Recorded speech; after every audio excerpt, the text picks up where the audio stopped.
Hello, another theory. So this time it's about Carl Rogers' theory of personality, the humanistic perspective. Okay, so Carl Rogers, key figure in humanistic psychology, developed the person-centered theory personality, um, emphasizing of concept, uh, emphasizing self-concept, personal growth, and self-actualization. So his theory revolves around how individuals perceive themselves and their experiences, leading to either personal fulfillment or psychological distress.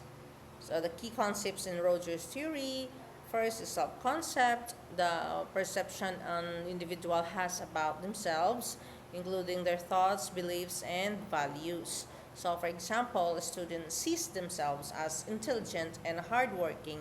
This belief influences their motivation to study. Okay, so how about the real self versus the ideal self?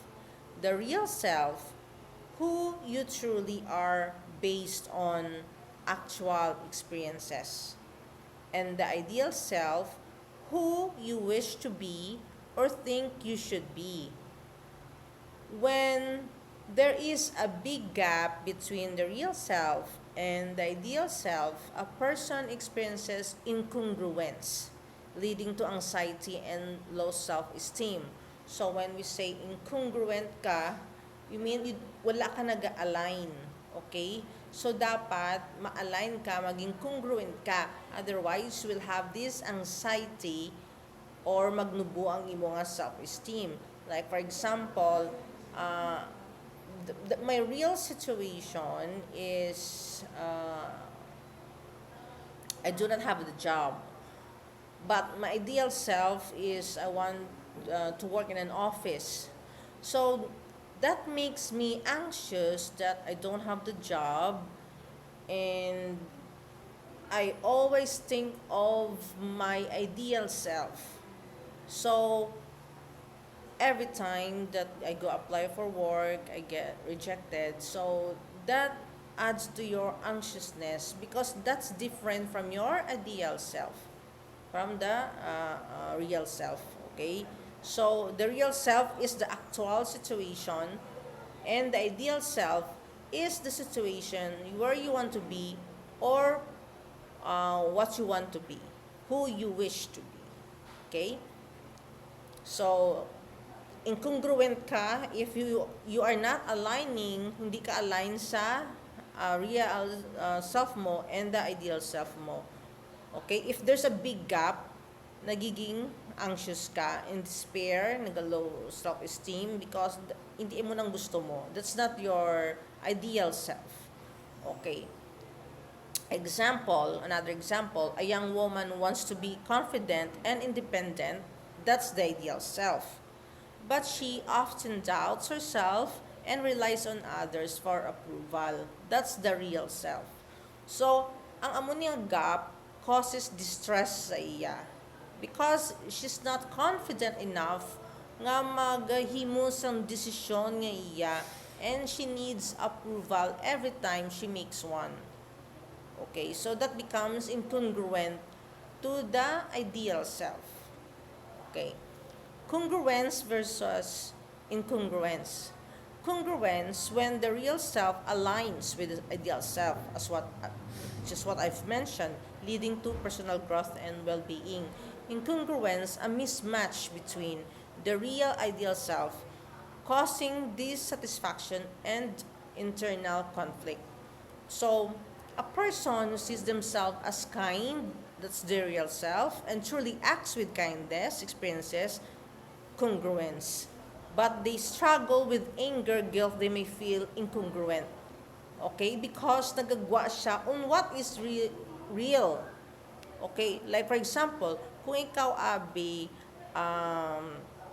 let's say, ikaw abi mahaba ang pasensya. Okay? That's the real you, mahaba gin ang pasensya mo. But you are told not to be. And you need to do something about it. that becomes incongruent and that makes you uncomfortable. Okay, so how about the unconditional positive regard? This is a key element in personality development where individuals receive love and acceptance without conditions. For example, a child whose parents support and love them regardless of mistakes will develop high self esteem and confidence. Conditional positive regard, love, and acceptance are given only when certain expectations are met. So there is a condition. A student only receives praise from their parents when they get top grades, leading them to associate self-worth with academic success. Otherwise, hindi ko nila appreciate or i-love kay because nga hindi putang tabi hindi ako mag cum laude. Okay, so kung mag cum laude ako, siguro mas love pag ako sa parents ko. So that's an example of conditional positive regard. Unlike sa unconditional positive regards that regardless may sala or may achievement or wala, there is still love. Okay? So, how about the self-actualization?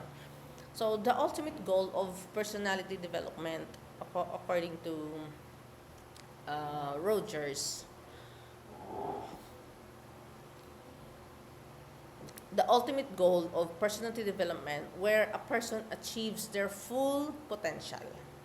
So, self-actualization equals to full potential and personal growth. So, this is where the person reach the full potential and it's called self-actualization. So, Rogers believed that with genuine relationships and acceptance, people may move towards self-actualization.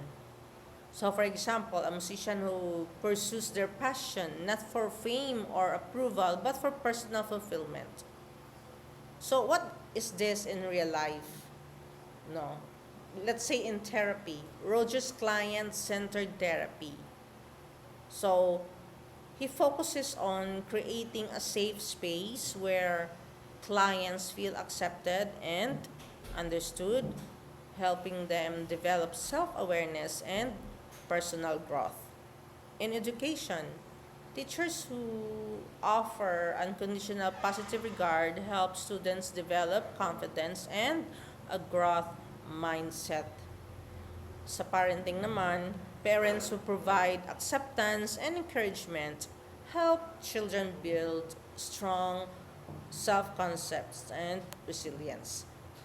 So in conclusion, Rogers' theory highlights that personality is shaped by self-perception, relationships, and personal experiences.